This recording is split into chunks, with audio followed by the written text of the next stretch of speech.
15ই August বাবা মা ভাই বোন যা হারিয়েছি, আমাদের বিচার চাওয়ার কোনো অধিকার ছিল না।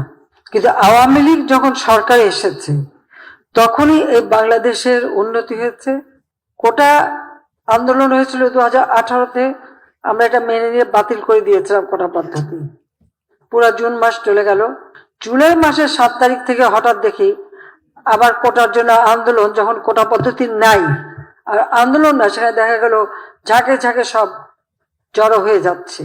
তাদের এক দফা দাবি ছিল কোটা সংস্কার, সেই যে দাবি করেছে সেই দাবি সংস্কার করে দেওয়া হলো, কিন্তু সেই সংস্কার করে দেওয়ার পরেও তাদের আন্দোলন থামে না, দাবি থামে না। আন্দোলন কোটা আন্দোলন করছে এক জায়গায়, কিন্তু চারিদিক থেকে ঢাকার সেখানে সেই জঙ্গি ঝুঁকে একদিকে হত্যাকাণ্ড চালানো, অপরদিকে যে সমস্ত প্রতিষ্ঠানগুলি মানুষের সেবা দেয়, যেমন দুর্যোগ মোকাবেলায়, সেখানে অগ্নিসংযোগ, বাংলাদেশ টেলিভিশন সেখানে অগ্নিসংযোগ, সেই সেতু ভবনে অগ্নিসংযোগ, ডাটা সেন্টার, বিটিআরসি ভবন যেখান থেকে পুরো ডিজিটাল সিস্টেমটা সারা বাংলাদেশে পরিচালনা করা হয়, স্যাটেলাইট থেকে যেখানে সমস্ত কিছু নিয়ন্ত্রণ করা হয়, সেটাকে আগুন দেওয়া হলো।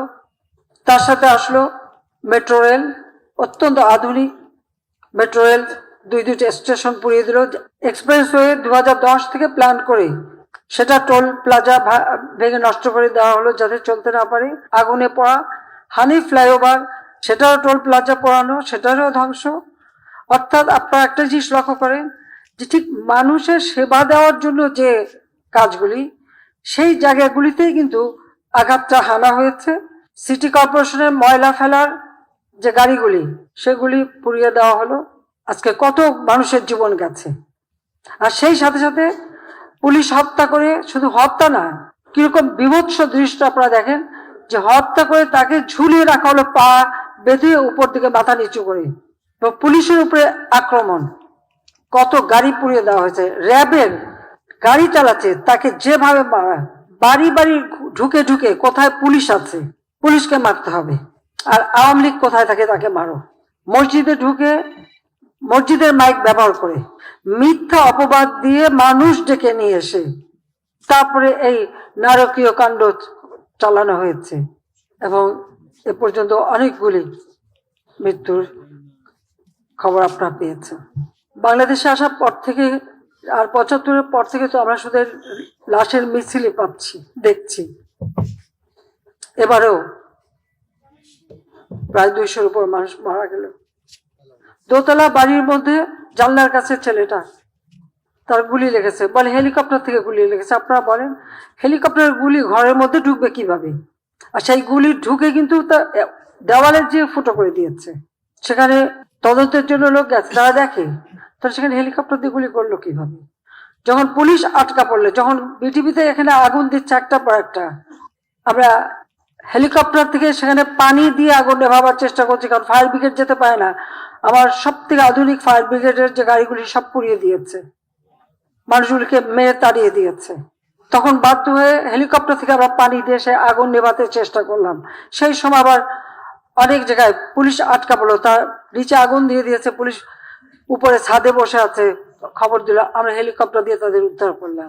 শুধু পুলিশ কেন, অনেক জায়গায় বিভিন্ন বিল্ডিং এ যে সমস্ত কর্মকর্তারা আটকা পড়েছে, আমরা হেলিকপ্টার দিয়ে দিয়ে তাদেরকে উদ্ধার করেছি।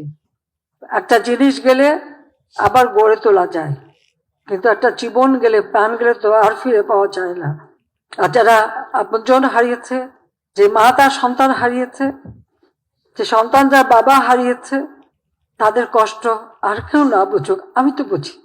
কারণ আজকে এই আগস্ট মাস, আমি তো সেই বাবা মা ভাই সব হারিয়ে সেই ব্যথা বেদনা কষ্ট নিয়ে এই বাংলাদেশে ফিরে এসেছিলাম। নিজের ছোট ছোট বাচ্চাদের মাতৃস্নেহ বঞ্চিত করে, কেন?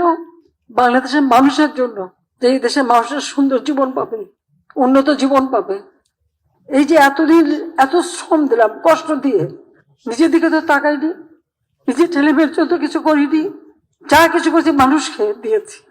প্রতিটি মিনিট, প্রতিটি সময় দিন রাত পরিশ্রম করেছি, কারণ তিনি আমাদের রক্ত দিয়ে গেছে, তিনি কিছু নিয়ে যাননি, কিছু নিয়ে যাননি, এমনকি এক টুকরো কাফনের কাপড়ও নিয়ে যাননি। তার গরিব মানুষের জন্য ওই রেড ক্রসের মাধ্যমে যে কাপড় দিতে, সেই কাপড়ের পাড় ছিঁড়ে তারপর সেই কাফন দেওয়া হয়েছিল।